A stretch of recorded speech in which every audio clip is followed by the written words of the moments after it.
You're listening to Convenience Matters, brought to you by NACS. Whether it's for food, fuel, drinks, or snacks, about half of the U.S. population shops at a convenience store every day. We'll talk about what we see at stores and what the future may hold for our industry. In the fall of 1963, a 7-Eleven in Austin, Texas was supposed to close at 11 o'clock at night, just like their store name, 7 to 11. That was their hours. It stayed open late because the customer rush was so big after the big football game that the clerks kept the store open. When they finally looked up the clock, they realized they had worked 24 hours straight because it was 7 in the morning. That was the first 24/7 convenience store. Obviously, our industry is known for 24/7 operations now. And now we're celebrating 24/7 Day this July 24th.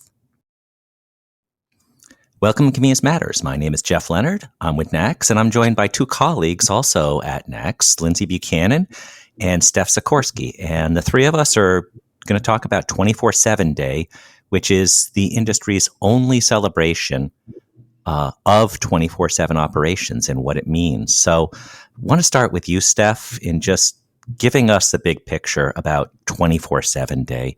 How did it start, and what does it mean to our industry?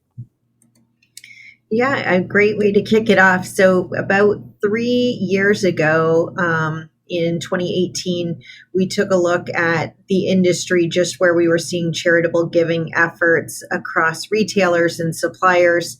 And from the research, realized that a lot of folks were doing the same thing. No surprise in some of the buckets in terms of where we were trying to have impact. And with more than $1 billion that's given from industry retailers each year, we saw opportunities and quite honestly thought that $1 billion might be underestimated.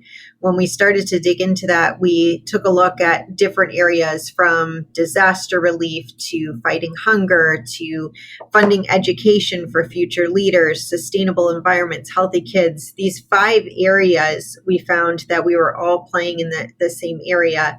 When we looked at what we could do in terms of launching foundation, response relief was the most urgent at that time in terms of where we saw opportunities. And that is how 24/7 Day first came around, in terms of taking a look at the calendar, looking for an opportunity to celebrate what our industry does 24/7. And really, we got involved with the Red Cross in 2017. We met with them in January, talked about how we might work with them. And then the 3 hurricanes hit in 2017. We had Harvey, we had Irma, that devastated the U.S. And that led to a greater relationship with the Red Cross and helped make that rollout of 24/7 Day that much easier, because we already had that relationship. They already knew our industry, and it was really easy to partner with this group that has a great name reputation, because they also realized we had a great name reputation. Yeah, you're exactly right. When we took a look at our industry, right, we talk a lot of times about convenience stores, but it's also our supplier partners as well. And we know that we're essential businesses. We know that our operations are 24/7, but we often don't talk about things beyond just the convenience that we provide. A lot of times we forget to talk about the work that we do in the communities. And you and I have often talked about us being the first supporters for first responders, right? And how often we've had to go back to headlines that talked about, things that happen in 0 dark 30, and it always has some type of negative headline. And I'll never forget us sitting here in the office saying, I think it's about time that we took control of that and started to celebrate and really recognize the work that we do in 0 dark 30, if that's what you want to call it, right? And that's where we saw an opportunity to pivot and say, thank goodness that our stores are the fabric of communities. And thank goodness that we have 24/7 operations, because whether it's a snowstorm or a hurricane or a wildfire, because our stores are across the U.S. and centralized to those communities, it means that first responders have have parking lots, for example, to set up shop, and water and access to gas to be able to get to those sometimes remote communities to do what they do. So that's again just talking about 24/7 operations, and then linking it to the work of first responders and recognizing that their work doesn't sleep either, right? We said last year, talking about that, heroes truly don't take a break. And I'm proud to be able to do an event. Lindsay's worked really hard on really growing this event over the last 3 years with us, but celebrating not only what we do in communities and how we are part of that, but partnering with Red Cross and others, like you said, to celebrate the work of first responders and to make a dent in disaster relief, and to be able to do something super positive. That was a perfect segue to talking to Lindsay about how to make this program activated, because we've talked about this, and hopefully somebody's listened to this and said, I want in. I want to know how I can do this, and I want to know how much it costs and how complicated it will be.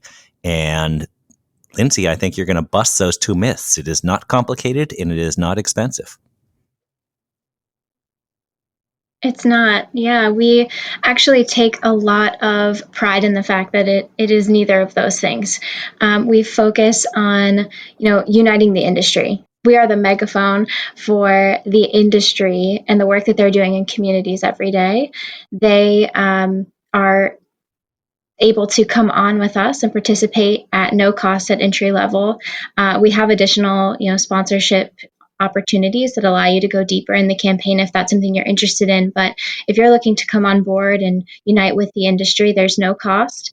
And it's very important to us that the two pieces that it requires you to participate are easy to get in on. What your offer is and who your offer extends to is up to you. It's unique to your communities, and that's something that's very important to us.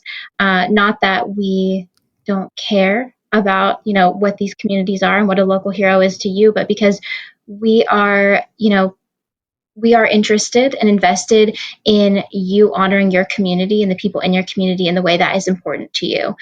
We might miss something. I know that one of my participants is including electric linemen in their offer because they have a lot of hurricanes in the area, and it's very important to have electricity, but that's not something that we might have, considered. So for us, it's really important that you be able to build that out and make it unique and custom to yourself. Yeah, and also thinking about other heroes, the truck drivers that we've heard about. There's a trucking shortage now, and who hasn't had that overnight delivery of some essential item that really isn't that essential, but the truck driver got it there the next day, or the truck drivers who are delivering all of the fuel in after the Colonial Pipeline issues and things like that. So there's all kinds of heroes that we can customize. And also, shame on me, I'm talking to two branding and messaging experts, and my message to people was, it's not terrible.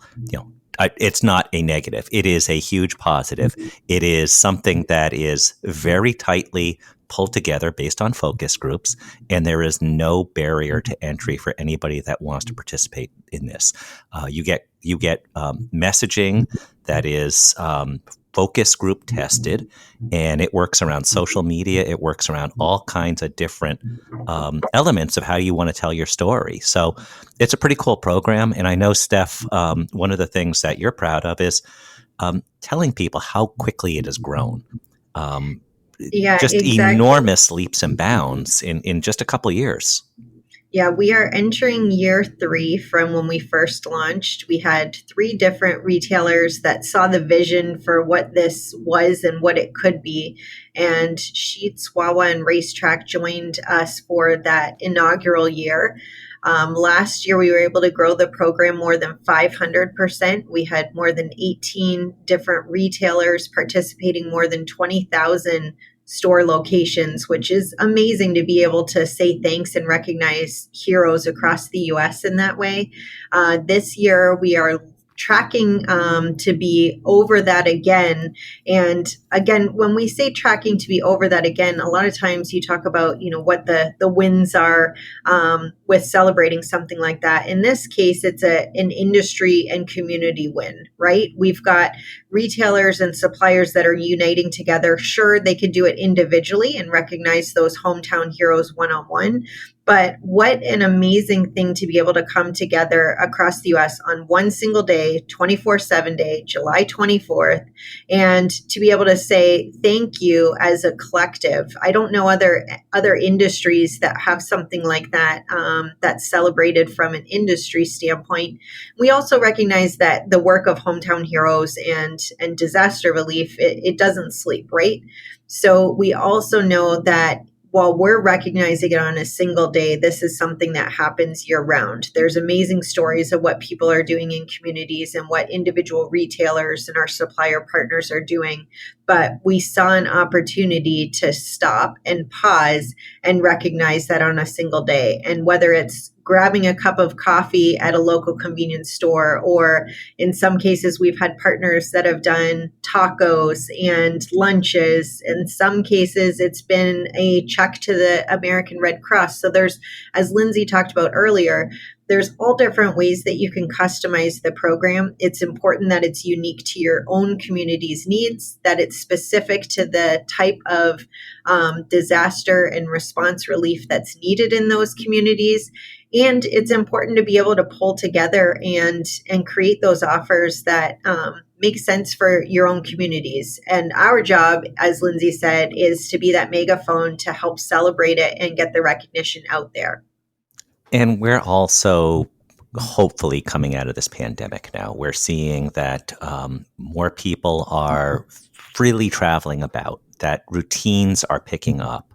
And as we go into July 24th, it looks like people feel pretty good about being out and about and reestablishing routines. So what better way to find a connection with your community by saying, hey, come visit us, come check us out because we care about you guys. And it might be really helpful in telling that story as people come back out and they're out all the time. So, Lindsay, when we look at all this, we're talking about, we're in early June. There's still plenty of time to get involved in this program. It just doesn't mean you want to hang out much longer and not jump in, but there is time to execute this. That was my question. Yeah. Great question. Yes, there's plenty of time to execute. We had people that joined on with us on July 23rd. Is it harder to get the toolkit materials to you in 24 hours?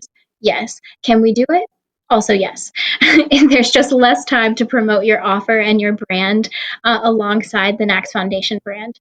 But it is possible. I mean, you can come on at any time, and we will gladly have you. Yeah, I don't think we want to 24/7, 24 hours notice. I don't think we want to really go too far out on that offer. But it is amazing the flexibility that people know that we have in executing this. And as Steph was talking about, it's the building, and it's the idea of keeping those that have been in the program last year in knowing that they say, hey, we're doing this again. We have a lot of promotions that we want to execute, but this is important to us. And then we add new ones in there.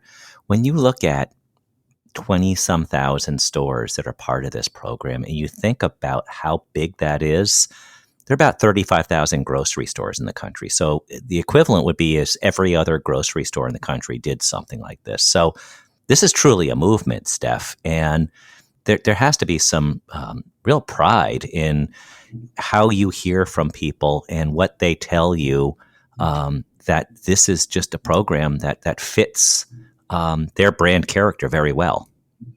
Yeah, exactly. There's a lot of programs, especially when you think about fundraising, that are cookie cutter, right? And there's the benefit of having something that's cookie cutter because it is what it is and it can be replicated really easy. In this case, like we talked about earlier, we wanted something that was unique to that community, unique to that brand and the needs. Not everyone, thankfully, has to deal with wildfires. On the flip side, not everyone has to deal with blizzards and snowstorms. So those types of outreach and thank you, the hometown heroes might look a little bit different. And we didn't want to have to say that this is what it is and what it isn't.